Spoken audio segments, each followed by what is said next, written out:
Hi, my name is Paul Friedman. I'm the founder of the Marriage Foundation. Hopefully you're a subscriber. If not, you could become one now and get real marriage knowledge. Because I used to be a divorce mediator. That was a long time ago. This topic is when your spouse always brings up the past. When I was a divorce mediator, trust me, that happened a lot. So what does that tell you? That should tell you that people who are in a troubled marriage, a marriage that isn't functioning, that's moving towards divorce, the spouse is bringing up the past. Why? They're not comfortable with what's going on now. There's something wrong. And it's up to you to pay attention to this. So many of us get married, like 99.9% of us got married without having any idea about what marriage is. Not only that, we don't know who we are, what we are. So we marry our soulmate, we fall in love, we get married. We don't know what we are, who we are. We don't realize that we're a soul, and that's why we have a soulmate. It's just a cool expression. And it's missing the point. Because the point of marriage, when you dig deep, as I didn't come from the Western psychological models. I came from a place of a couple wanted me to help them save their marriage. So I had to look at marriage totally differently. Because all of my clients came from marriage therapists, not true marriage counselors, although they call themselves that. The truth of the matter is, to be a marriage counselor means you're helping a couple with their marriage. You're counseling them to get the most out of their marriage that they possibly can. But what does that mean to us? When we're married and our spouse is saying, you know, do you remember when you did this? You did that, you did this, da da da da da. And believe me, this is not a male-female thing. Both do it. What it's really saying is you're not living your marriage. Not just your spouse, but you too. You're not living your marriage in the present. You're not doing those things that are bringing into your marriage the reasons why you got married. Why did you get married? Why? I'm not asking why did you marry your spouse. I know you fell in love with them. Why did you get married? Why choose marriage as a vocation, you might say, that you're going to be spending the rest of your life with someone? The reason was something I had to discover, because people don't talk about it. They don't know it. And yet it's so simple. You got married because you wanted to be happy. You got married because you wanted to experience continuous, unconditional love. And you're thinking, yeah, my spouse doesn't love me unconditionally. But what about you? What about you? People come to us at the Marriage Foundation for marriage help. And because they've been trained by society to always look outside of themselves for the faults, for the problems, they always think it's the spouse that's got the problem, just like you do. My spouse always brings up the past. What do I do? How do I protect myself? Well, the problem is, number one, you're hearing the past that they're bringing up, and your walls are going up. Why? You see, we don't know about ourselves. We don't understand. The reason why is because all of us are driven by self-preservation, the drive to survive. And so we can't take criticism. And when they bring up the past, we hear it as criticism. It's natural. It's human nature. But what if you didn't hear it as criticism? I'm just using this as an example.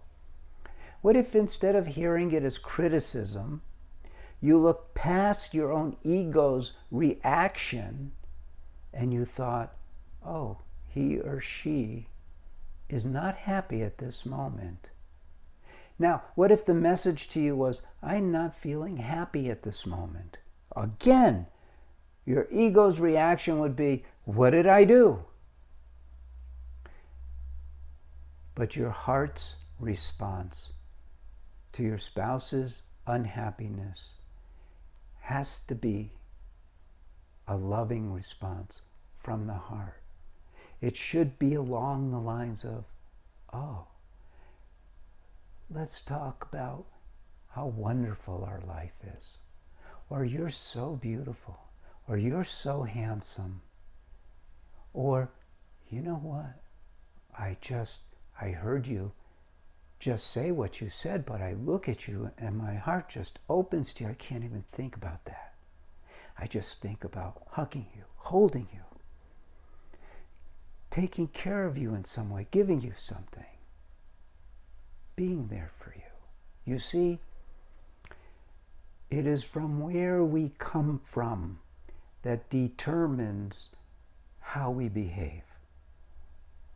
In Western psychological models, they talk about behavior, and then they talk about a problem with the person that behaves that way. They never talk about love being the pole star in your marriage. But that is what will make your marriage amazing. You got married to be happy. Doesn't mean we're going to be happy 100% of the time. But when your spouse is not happy, and talking about the past is merely an expression of unhappiness, you don't have to react in kind. If anything, it should trigger you to feel deep love and appreciation for them, so that you're going inward. You're going into your heart of hearts, yourself, the soul, who you actually are, rather than relying on your mind's normal, habitual reactions, which just create cycles of pain and suffering. Do you see? Do you see? The purpose that we have here for doing these videos is not to help you solve one problem at a time. I was making a lot of money as a divorce mediator it was before 2000, and I was making over $300 an hour. I was making a lot of money. Now, it's not so much because it's a different world, but the blessings that come through me by being of service to you, and all of us here at the Marriage Foundation, we want you to understand your marriage. We want you to understand yourself. We want you to understand what you got yourself into, so that you can get from it one of the greatest gifts that God has given us, the ability to evolve with our soulmate. It's an amazing opportunity. We have free will. Why not use it to evolve? And what does evolve mean for a human being? It means to become more happy, more loving. That's evolution for us. It doesn't mean to design a new iPhone or smartphone. That's not evolution for a human being. That's technological advancement. There's a big difference. And what could be a better home for you to learn to love unconditionally than your marriage? So look past what they're saying. See them with the eyes of your soul, with your heart, and start using that methodology throughout the day, throughout the week, all the time. Learn how to be married. That's what we do here. Does it mean there will never be a problem? Of course not. This world is one problem after another, but your marriage is meant to be the safety zone in this world. This world is no fun. This world is no fun. I'm sorry. Around every corner, there's a snake waiting to bite you. There's a disease waiting to drag you down. There's an accident about to happen. But you don't have to be subjected to the suffering that comes along with those things. You could lift yourself up, and you begin practicing how? With your spouse. The past is gone, but you're in charge of the future. make it an amazing future. Learn how to get married. Learn and apply. Subscribe to the channel, obviously. Read one of my books. Read the articles. If your marriage is in serious trouble, get one of the courses. Whether you're man or woman, we separate the two. And you can do it. If you've been following us, you know our stuff is totally different. And if you're already a therapist, and I know we have a lot of therapists who are subscribers. If you're already clergy, we know we have a lot of clergy who are subscribers. Or if you just want to start helping people, we're starting to do a course to train TMF marriage counselors. The Marriage Foundation, marriage counselors. We're not psychologists here. Some of us are. I'm not, but some are. But they've given up that whole idea of fixing things, of pointing out flaws, of blaming and all of that, to really guide people, to help them live an amazing marriage. My name is Paul Friedman. I founded the Marriage Foundation. I appreciate your time. I appreciate you. God bless you. And take care. Thank you.